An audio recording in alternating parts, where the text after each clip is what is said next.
Tomorrow in Washington, a group of women, so many of them so very well known, many of them active in the political world, gather in Washington. They are calling their conference the First National Women's Conference to Prevent Nuclear War. Dr. Helen Caldicott is a part of this conference. I'm sure you know of Helen as the founder of Women's Action for Nuclear Disarmament, Physicians for Social Responsibility, new book called Missile Envy, and Joanne Woodward actually is the chairwoman for this conference. And Marlo Thomas is involved, Geraldine Ferraro, Gloria Steinem, so many people will be there. Mobilizing women, is that what it's about? Well, it is really. You know, we won the vote 60 years ago and we've really done nothing with it. Half the Congress should be women because we represent 53% of the people and we have the babies. And the strongest instinct a human being has is the instinct a woman has to protect her baby. I would die for my children. I wouldn't die for anyone else. It's stronger than the instinct for survival. And we're very smart. We've learnt that recently. Actually, sometimes we're smarter than men. We have a global perspective. We seek solutions. Men tend to concentrate on the problems. And unless we get involved, our children aren't going to survive. And do you know 75% of our children now know for a fact they're not going to grow up? 75%. Know for a fact. How about they have a fear? No one knows for a fact that anything will happen. The kids are very smart. I'm a paediatrician and I treat children who die. Little children aged 4 have said to me, I'm going to die tonight, when clinically that wasn't apparent. Do you know they do every time? And it was Jesus who said, out of the mouths of babes and sucklings comes a faith. How could we have brought our children into a world where they know they haven't got a future? If women are only now beginning to truly become active in the political world, how can women gathering make a change? I mean, we will have 200 women on the Hill, hopefully, what, in about 2 years, you say? Yes.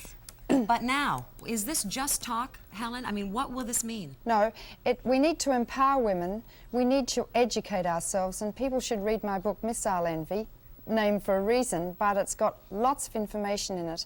And then we get involved in the political process. We've got an election coming up in November. That's a referendum on the fate of the Earth. No less, no more.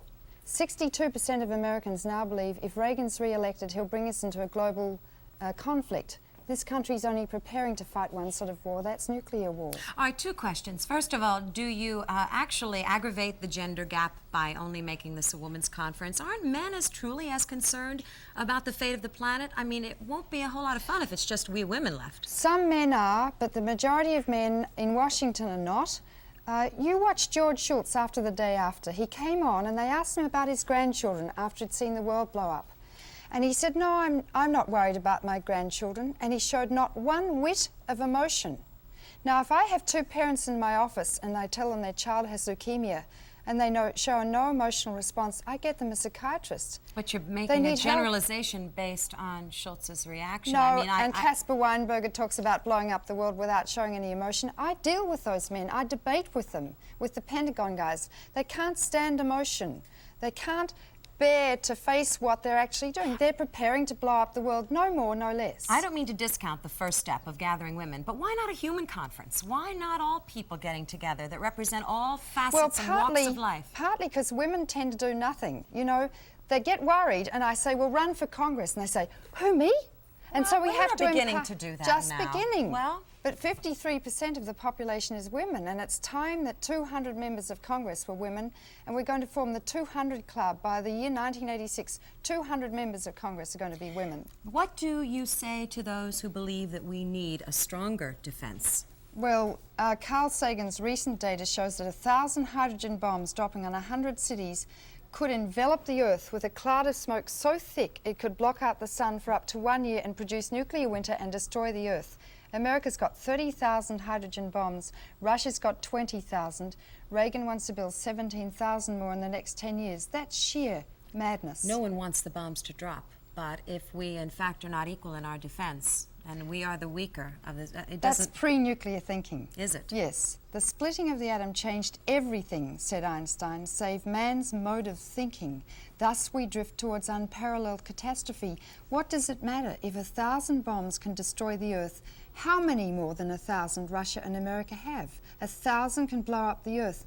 We're very lucky we're still here because those computers in the Pentagon keep making mistakes, putting us on red alert, almost blowing us up. I say this with respect, but how in fact will you reach the average woman like me, a mother, someone at home, with this message. Is this a group of women that are powerful, that are media figures getting together so that they can become a part of tomorrow night's news? Yeah, partly.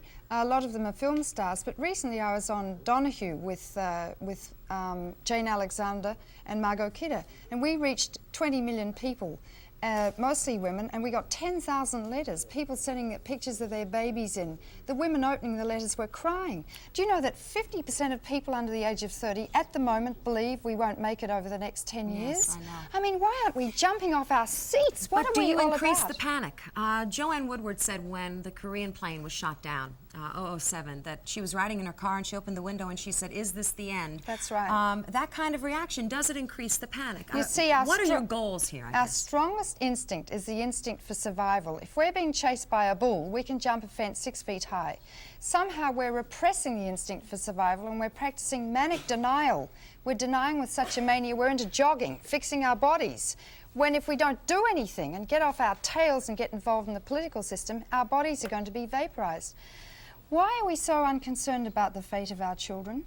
If your child had leukemia, how much money would you spend to save that child? Would you not sell your house and your car? I think everyone universally is concerned about the fate Well, of the then world. why aren't we doing anything about it? Well, then give me a goal. What Why can we doesn't do? everyone vote? Why doesn't everyone register to vote? Why don't they work in the campaigns of the best candidates? Join Women's Action for Nuclear Disarmament. Is this a political group? Are you No. Republican, Democratic? Nothing.